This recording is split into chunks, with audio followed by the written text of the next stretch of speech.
अब आपको हम कल जो है आपको हमने बिहारी का भक्त और मीत का अर्थ बताया।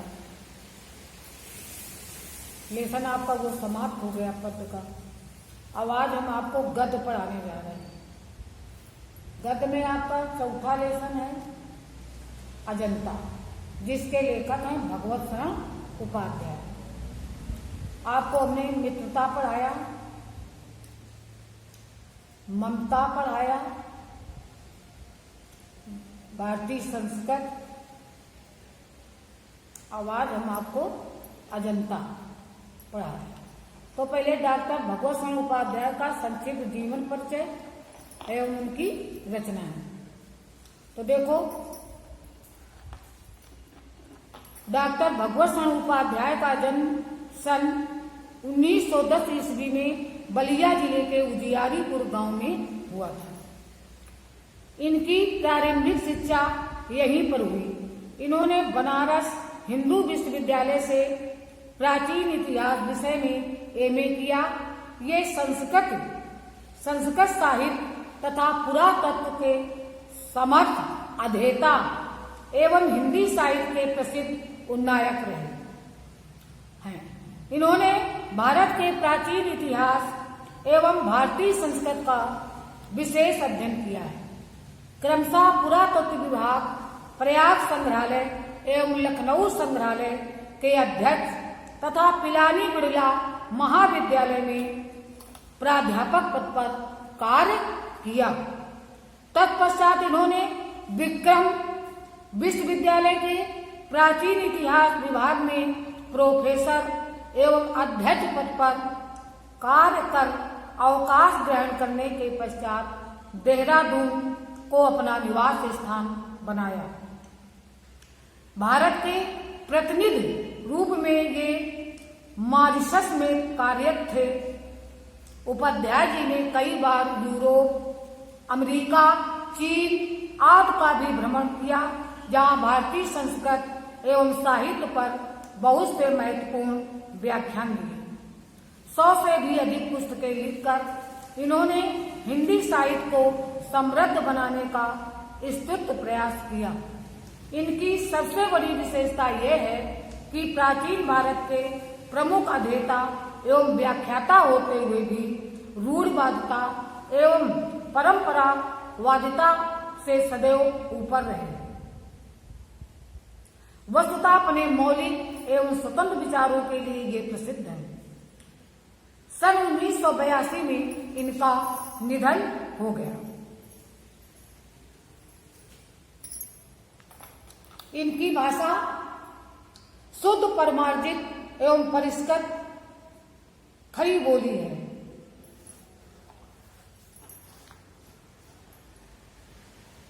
इनकी शैली तथ्यों के निरूपण में से युक्त, कल्पनामयी और सजीव है। इनकी रचनाओं में विवेचनात्मक, भावात्मक, वर्णनात्मक शैलियों के दर्शन होते हैं। अब इनकी प्रमुख रचनाएं: विश्व साहित्य की रूपरेखा, साहित्य और कला, खून के छींटे, इतिहास के पन्नों पर, कलकत्ता से पीकिंग, कुछ फीचर, कुछ एकांकी, इतिहास साक्षी है, ठूठा आम, सागर की लहरों पर, विश्व को एशिया की देन, मंदिर और भवन, इंडिया इन कालिदास आदि इनकी प्रमुख रचनाएं हैं। अब आपका लेसन आ गया अजंता। ये जो आपका अजंता पाठ जो है, ये पुरातत्व संबंधी लेख है। ये क्या है? पुरातत्व संबंधी लेख है, जिसमें लेखक ने अजंता की गुफाओं की चित्रकारी और शिल्प के इतिहास एवं सौंदर्य का ही वर्णन नहीं किया है, बल्कि दर्शक के मन पर पड़ने वाले उनके प्रभाव को भी अपनी मनोरम शैली में साकार कर दिया। ये तो बता दिया कि अजंता क्या है। अब आपका लेसन आ गया। लेसन में देखो, जिंदगी को मौत के पंजों से मुक्त कर उसे अमर बनाने के लिए आदमी ने पहाड़ काटा। किस तरह इंसान की खूबियों की कहानी सदियों बाद आने वाली पीढ़ियों तक पहुंचाई जाए, इसके लिए आदमी ने कितने ही उपाय सोचे और किए। उसने चट्टानों पर अपने संदेश खोदे, तारों से ऊंचे धातुओं से चिकने पत्थर के खंभे खड़े किए, तांबे और पीतल के पत्थरों पर अक्षरों के मोती बिखेरे और उसके जीवन मरण की कहानी सदियों के उतार पर सरकती चली आ रही हैं और जो आज हमारी अमानत विरासत बन गई। इन्हीं उपायों में एक उपाय पहाड़ काटना भी रहा है। सारे प्राचीन सब देशों में पहाड़ काटकर मंदिर बनाए गए और उनकी दीवारों पर एक से एक अभिराम चित्र लिखे गए। आज से कोई 2,500 साल पहले से ही हमारे देश में पहाड़ काटकर मंदिर बनाने की परिपाटी चल पड़ी थी। अजंता की गुफाएं पहाड़ काटकर बनाई जाने वाली देश की सबसे प्राचीन गुफाओं में से है। जैसे एलोरा और एलिफेंटा की सबसे पिछले काल की है। देश की गुफाओं या गुफा मंदिरों में सबसे विख्यात अजंता के हैं, जिनकी दीवारों और छतों पर लिखे चित्र दुनिया के लिए नमूने बन गए। चीन के तुनहुआंग और लंका के सिमरिया और पहाड़ी दीवारों पर उसी के नमूने के चित्र नकल कर लिए गए थे, जो अब अजंता के चित्रों ने विदेशों को इस प्रकार अपने ओर आकर्षित करके भाव विभोर कर दिया है कि भला अपने देश के नगर देहात उनके प्रभाव से कैसे निराल न होते। बाघ और सितनवसल की गुफाएं उसी अजंता की परंपरा में हैं, जिसकी दीवारों पर जैसे प्रेम और दया की एक दुनिया ही सिरज गई। और जैसे जैसे संग साजों ने उन गुफाओं पर रौनक बरसाई है, चितेरे जैसे रंग और रेखा में दर्द और दया की कहानी लिखते गए हैं। कलावंत खेमी से मूर्तें उभारते चले गए, वैसे ही अजंता का कुदरत का नूर बरस पड़ा। प्रकट भी वहां थिरक उठी है। बंबई के सूबे में बंबई और हैदराबाद के बीच विंध्याचल के पूरब पश्चिम दौड़ती पर्वतमालाओं से निचौंधे पहाड़ों का एक सिलसिला उत्तर से दक्षिण चला गया, जिसे सहाद्र कहते हैं। अजंता के गुहा मंदिर उसी पहाड़ी जंजीर को शनाख्त करते हैं। अब ये समझो, आप लोग पाठ जो है हम पढ़ाते हैं, पाठ स्वयं आप उसका पढ़ो। हमने जीवन परिचय बता दिया, उसको लिखिए और याद करिए। और ये पाठ आप लोगों को पढ़ना है। इसके बाद में कल हम आपको इसके जो गद्यांश के रेखांकित अंशों की व्याख्या करनी है, वो हम आप लोगों को कल बताएंगे। इतना आपको रिवीजन करना है।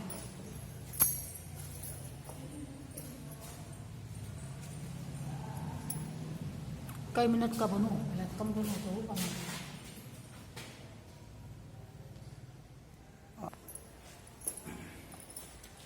अजंता आपको समझ में आया? अजंता क्या है? एक गुफा है। कहा भाई ये अजंता की गुफा है, ये बहुत ही प्राचीन है। इसे पहाड़ काट कर बनाया गया है।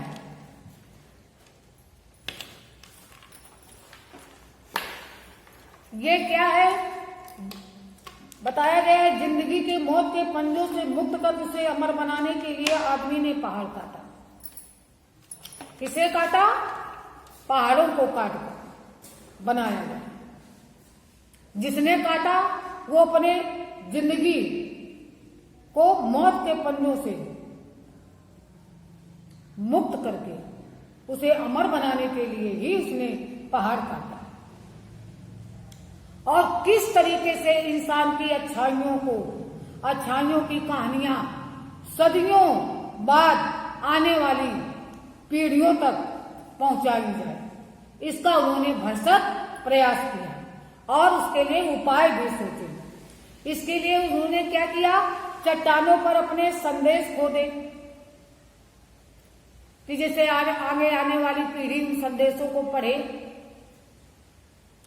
और तारों से ऊंचे ऊंचे धातुओं से चिकने पत्थर के खंभे खड़े किए, तांबे और पीतल के पत्थरों पर अक्षरों के मोती बिखेरे और उनके जीवन मरण की कहानियां सदियों के उतार पर सरकती चली आई और चली आ रही हैं। ये हमारी पहले कभी अमानत थी और आज वो विरासत बन गई। क्या बन गई है? हमें विरासत के रूप में हमें प्राप्त हुई है। इसके बाद देखो, अजंता गांव से थोड़ी दूर पहाड़ों के पैरों में सांप सी लौटती बहादुर नदी कमान सी मुड़ गई है। कैसी मुड़ गई है? कमान। वह पर्वत का सिलसिला एकाएक अर्धचंद्राकार हो गया, कोई 250 फुट ऊंचा, हरे वनों के बीच मंच पर मंच की तरह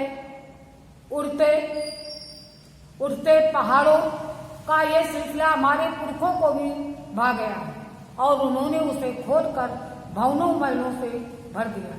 सोचिए जरा, ठोस पहाड़ की चट्टानी छाती और कमजोर इंसान का उन्होंने मेल जो किया है, तो पर्वत का हिया दरकता चला गया और वह एक से एक बरामदे, हाल और मंदिर बनते चले गए। पहले पहाड़ काटकर उसे खोखला कर दिया गया, फिर उसमें सुंदर भवन बना लिए गए, जहां खंभों पर उभारी मूर्तें हंस उठी, भीतर की समूची दीवारें और छतें रगड़कर चिकनी कर ली गई और तब उनकी जमीन पर चित्रों की एक दुनिया ही बसा दी गई। पहले पलस्तर लगाकर आचार्यों ने उस पर लहराती रेखाओं में चित्रों की काया सृज दी, फिर उनके चितेरे कलावंतों ने उनमें रंग भरकर प्राण फूंक दिए। फिर तो दीवारें उमंग उठी, पहाड़ पुलकित हो उठे। कितना जीवन बरस पड़ा है इन दीवारों पर, जैसे फसाने अजायब का भंडार खुल पड़ा हो। कहानी से कहानी टकराती चली गई, बंदरों की कहानी, हाथियों की कहानी, हिरणों की कहानी, कहानी क्रूरता और भय की, दया और त्याग की। जहाँ बेरहमी है वहाँ दया का भी समुद्र उमड़ पड़ा है, जहाँ पाप है वहाँ क्षमा का स्रोता फूट पड़ा है। राजा और कंगले, बिलासी और भिक्ष, नर और नारी, मनुष्य और पशु सभी कलाकारों के हाथों सिरकते चले गए। हैवान की हैवानी को इंसान की इंसानियत से कैसे जीता जा सकता है? कोई अजंता में जाकर देखे, बुद्ध का जीवन 1000 धाराओं में होकर बहता है। जन्म से लेकर निर्वाण तक उनके जीवन की प्रधान घटनाएं कुछ ऐसी लिख दी गई हैं कि आंखें अटक जाती हैं, हटने का नाम नहीं लेती। ये हाथ में कमल लिए बुद्ध खड़े हैं, जैसे छलकी पड़ती है, इतने सुंदर लग रहे हैं, आकर्षक। उभरे नैनों की जोत पसरती जा रही है और ये यशोधरा है वैसे ही कमलनाल धारण किए त्रिभंग में खड़ी, और ये दृश्य महाभिनिष्क्रमण का। यशोधरा और राहुल निद्रा में खोए गौतम दृढ़ निश्चय कर धड़कते हीरे को संभालते, और ये नंद हैं अपनी पत्नी सुंदरी का भेजा द्वार पर आए बिना भिक्षा के लौटे। भाई बुद्ध को लौटाने जो आया था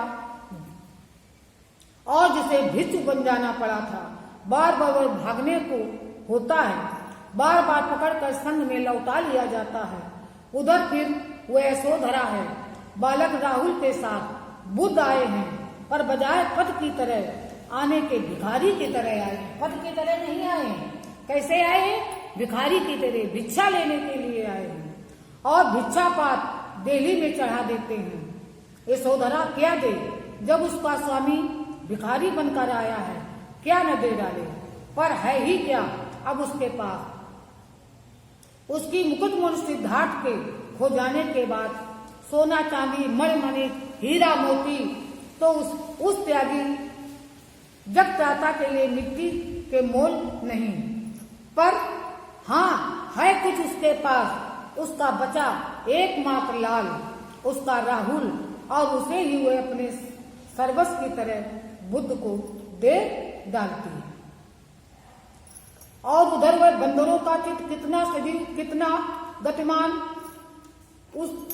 उधर सरोवर में जल विहार करता वह गजराज कमल दंड तोड़ तोड़ कर हथनियों को दे रहा है। वह महलों में वह प्यालों के दौर चल रहे हैं। वह रानी अपनी जीवन यात्रा समाप्त कर रही है, उसका दम टूटा जा रहा है। खाने खिलाने, बसने बसाने, नाचने गाने, कहने सुनने, वन नगर, ऊंच नीच, धनी गरीब के जितने नजारे हो सकते हैं सब आदमी अजंता की गुफाओं की इन दीवारों में देख सकता है। इन गुफाओं का निर्माण ईसा से करीब 200 साल पहले ही शुरू हो गया था और वे 7वीं सदी तक बनकर तैयार भी हो चुकी थी। एक दो गुफाओं में करीब 2000 साल पुराने चित्र सुरक्षित हैं, पर अधिकतर चित्र भारतीय इतिहास के सुनहरे युग गुप्त काल और चालुक्य काल के बीच के बने हैं। अजंता संसार की चित्रकलाओं में अपना अद्वितीय स्थान रखता है। इसे इतने प्राचीन काल के इतने सजीव, इतने गतिमान, इतने बहुसंख्यक कथा पुराण चित्र कहीं नहीं बने। अजंता के चित्रों ने देश विदेश सर्वत्र की चित्रकला को प्रभावित किया। उसका प्रभाव पूर्व के देशों की कला पर तो पड़ा ही, मध्य पश्चिमी एशिया भी उसके कल्याणकर प्रभाव से वंचित न रह सका। ये आपको आज हमने लेसन पढ़ा दिया, कल आपको हम रेखांकित पढ़ाना है।